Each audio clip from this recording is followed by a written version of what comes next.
Time to bring in my three fabulous panellists, the unstoppable Prue McSween, the feisty Senator Hollie Hughes and the legendary Richo. Welcome, team. Hi, guys.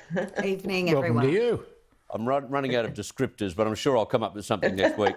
Listen, what do you guys think of this That was the nicest one for a while. Yes. What do you think of the new ad? I'll play a little bit again. It's a different approach. Let's have a look. Let's do this, New South Wales, because we're over this and this. This is our chance to play on, keep the lights on, keep her safe, keep them safe. Got it? Get it. Let's do this. Let's get far from home, really far. Enough of this. Let's get back to this. Let's protect our lives, our way of life. If we want all of this, book your vaccination at nsw.gov.au. Boils down, Prue, it gets to exactly that, doesn't it? We want to get out of this joint. We are so over it. The national psyche has changed from fear and terror and bunkering down to let's get on with it. Yeah. We're seeing that with the vaccination rates. We now are at the stage where those who don't want to be vaccinated, take your risks. So you're fine, go and do it if you want to, but let's the rest of us get on with it.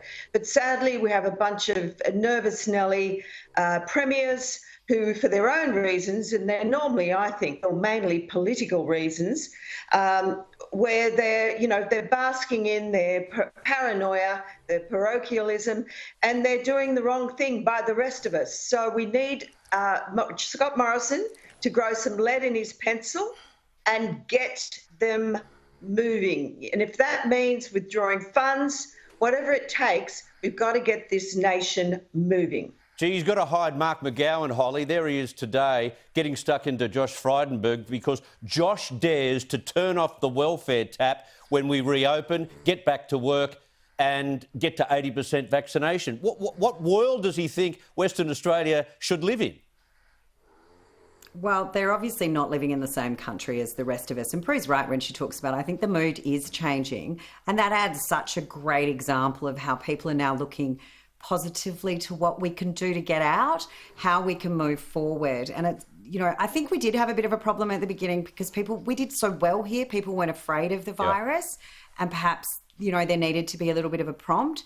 But now with vaccination rates where they are, we need to start looking forward to the future. And I mean, we're all from Sydney on this show tonight, but, New South Wales is very much looking forward to getting out as soon as possible. There seems to be some mentality, and hopefully it's changing in WA as well, about this sort of lockdown, keeping us safe, hiding from the virus. And you can't live like that. And it's ridiculous to think that 4 of us in Sydney could be flying to London before we could be going to visit Perth. Yeah, very true. The situation in Victoria, Richo, 92 cases today, a fairly hefty spike from 64 the previous day. Doesn't he need to accept the fact that Delta will get on top of Victoria still and therefore get rid of the curfew, get rid of the playground restrictions and just make sure that they ramp up in hospitals, they keep to social distancing and highlight and maybe lock down the hotspots? But he needs to take a different approach to this thing, doesn't he? Well, the approach that he's taken thus far hasn't worked. Now, there's been no rule book to go by, so you make it up as you go along. But I think once you've tried something, giving it a reasonable period of time, of a few weeks, then obviously you have to sit down and do something about it. And I think, that requires some urgent action. Now, I think I'm not going to criticise the Victorian Premier over time, but he does need to get on top of this again. Yeah, exactly, for the 6th time before we go into a 7th. Prue, mental health. We had figures coming out of Victoria this weekend about 340 teenagers being hospitalised on the basis of mental health per week in Victoria. And then we've doubled the suicide rate in New South Wales. This has taken on a whole new complexion and it needs to be taken into consideration when we get to that 80%, surely. Well, you're so right, Smithy. The focus has now switched to the numbers of vaccinations, but really all the way along we should have had the numbers of mental, attempted suicides and the impact on the mental health of everybody, but particularly our youth. And it just really worries me. I mean, we've got the resources available to governments right through this country, why weren't they drawing on those psychologists and psychiatrists beforehand? Because the welfare of this country, it's fine. Okay, we get the economy right. People are going to be suffering mentally for the rest of their lives in some cases. What are we going to be doing about those health statistics? And that's why the imperative is to get people back to a normal existence and get the people who have been so terribly damaged, particularly our young people, some help, because they're going to need it. Yeah, I was reading some stories today, Hollie, about some academics saying if we were to go to the High Court to argue for or against keeping borders closed at 80% vaccination, it's not like the previous case that Clive Palmer took to the courts, because now you can argue that, hang on a second, we've got vaccination that drives down transmission, according to the medical experts, so why are you keeping borders closed? I wonder whether the federal government, which dabbled in a possible joining with Clive Palmer in prior circumstances, I wonder whether they're on firmer ground if they were to go to the court again. Well, these border lockdowns were allowed under the previous High Court ruling around the fact that we didn't have a vaccine. We weren't really sure how this virus was being transmitted. There was, a lot of uncertainty around the treatment of it. Those things don't exist anymore. And constitutionally, we are allowed as Australians to travel throughout the Federation. These border closures are not within the Constitution unless there's a specific health risk. Now, that health risk was something that was there at the time Clive Palmer went to the High Court. If you hit 80% vaccinations, you're hitting a period where we know how to treat the virus.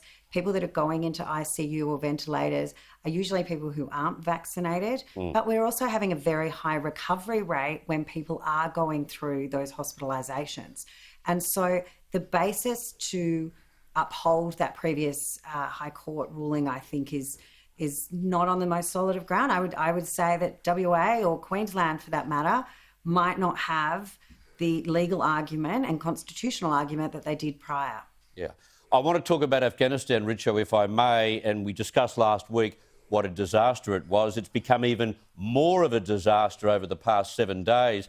And I can't believe a statistic that I heard on Shari's program prior to this one about the fact that the Taliban have more Black Hawk helicopters than Australia.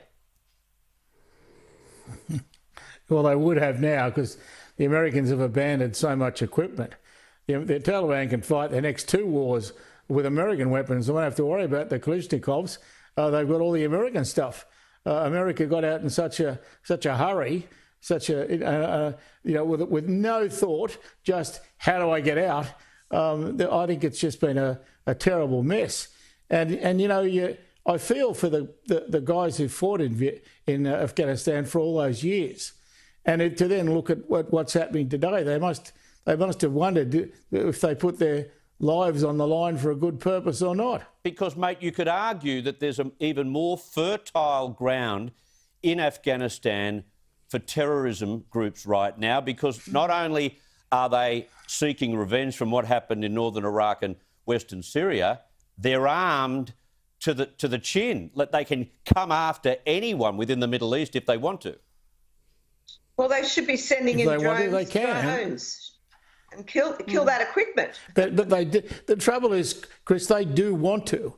They've got the arms to bat on, and they want to bat on. These people are only happy if they're at war. They're never going to be happy just governing a country. That's not what they're there for. They're there to fight. Yeah. I presume we'll go in and try and take out more ISIS areas, Prue, but I get a feeling that we've got to make sure that we sharpen our own resources here, because terrorism and the threat of it is back on our doorstep. Well, the message that has been sent to terrorists all around the world now is that, the West's pretty useless. We're lame ducks. And it's just terrifying to think now that they, A, have all that extra equipment, and B, it's that whole psychological thing that they know that America, the might and power of America, is non-existent in their tiny minds. Yeah. So it is really scary for all of us, and I think we're on a course to hell, and that's the sad part about it. They're talking about impeaching Biden.